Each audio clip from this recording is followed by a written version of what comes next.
اس وقت بہار میں voter list میں جن لوگوں کا نام ہے ان کے ذہن میں کئی سوالات، کئی پرشن اور کئی الجھن اور پریشانیوں کا سامنا ہے۔ آئیے ان سوالات اور پریشانیوں کو سمجھتے ہوئے حل تلاش کرتے ہیں۔ پہلا سوال یہ ہے کہ ہندوستان میں ووٹ دینے کا حقدار کون ہے؟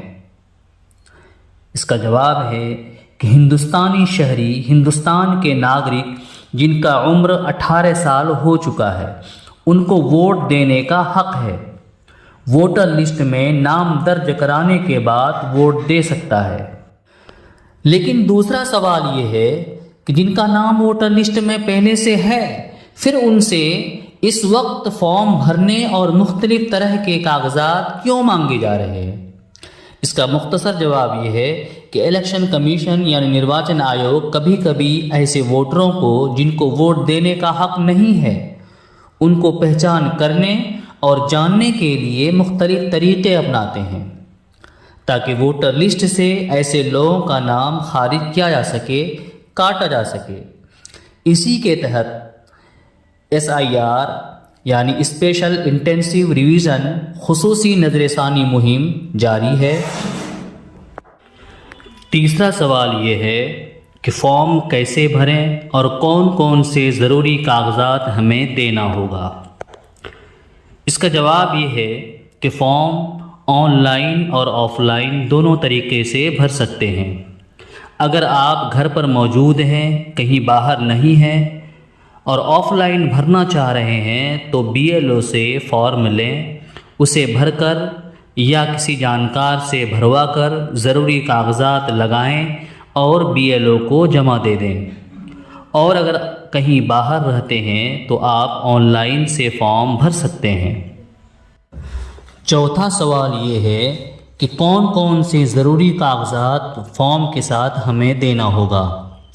اس سوال کا جواب ٹھیک سے سمجھ لیں، اسی کو سمجھنا ضروری ہے۔ دیکھیے، جن لوگوں کا ووٹر لسٹ میں نام ہے ان میں کچھ لوگ ایسے ہیں جن کا 1 جنوری 2003 کے ووٹر لسٹ میں نام ہے اور کچھ لوگوں کا 2003 کے ووٹر لسٹ میں نام نہیں تھا۔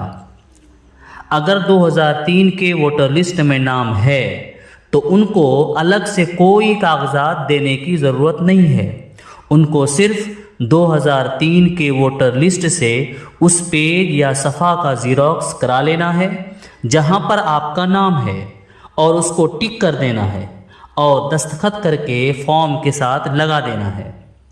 لیکن اگر 2003 کے ووٹر لسٹ اور ابھی کے نام میں فرق ہے تو پھر آپ کا جو صحیح نام ہے اس کا جو ڈاکومنٹس یا پروف آپ کے پاس ہے اس کا بھی زیروکس لگا دینا ہے۔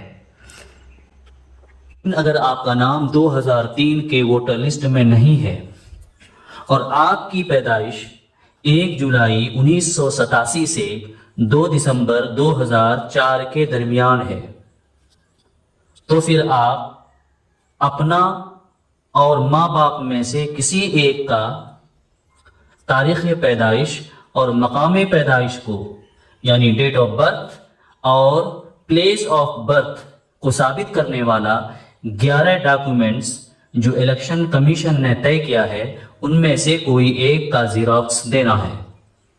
ماں یا باپ کا 11 ڈاکومنٹس میں سے کوئی بھی ڈاکومنٹس اگر نہیں ہے لیکن ان کا نام 2003 کے ووٹر لسٹ میں ہے تو پھر وہی 2003 کے ووٹر لسٹ کا زیروکس کر کے اگر لگا دیں گے تو پھر کام ہو جائے گا، وہی کافی ہے، الگ سے کوئی ڈاکومنٹس دینے کی ضرورت نہیں ہے۔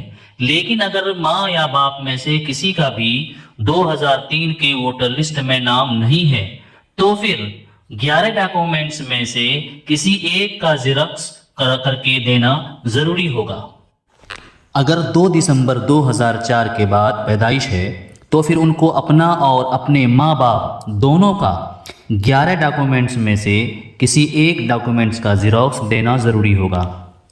اگر ماں باپ کا یا دونوں میں سے کسی ایک کا 2003 کے ووٹر لسٹ میں نام ہے تو پھر اس ووٹر لسٹ کا زیروکس دے دیں گے تو کام چل جائے گا۔ الگ سے کوئی ڈاکومنٹس کی ضرورت نہیں ہے۔ 2003 کے ووٹر لسٹ میں جس پیج پر نام ہے اس کا زیروکس کر کے نام پر ٹک یا نشان لگا کر فارم کے ساتھ لگا دینا ہے۔ لیکن اگر 2003 کے ووٹر لسٹ میں ماں باپ میں سے کسی کا بھی نام اگر نہیں ہے تو پھر ان کے لیے 11 ڈاکومنٹس میں سے کسی ایک ڈاکومنٹس کا زیروکس لگانا ضروری ہوگا۔ الیکشن کمیشن نے 11 ڈاکومنٹس جو طے کیے ہیں وہ ہے جاتی یا آواسی پرمان پتر، پریوارک سوچی یا ونشاولی، کسی بھی بینک کا اکاؤنٹ جس میں نام اور پتہ درج ہو، LIC یا کسی انشورنس کمپنی کا پیپر، میٹرک کا سرٹیفکیٹ یا مارک شیٹ، پاسپورٹ وغیرہ۔ 2003 کا ووٹر لسٹ ڈاؤن لوڈ کرنے اور آن لائن اپلائی کرنے کے لیے لنک ڈسکرپشن یا کمنٹ باکس میں دیا ہوا ہے۔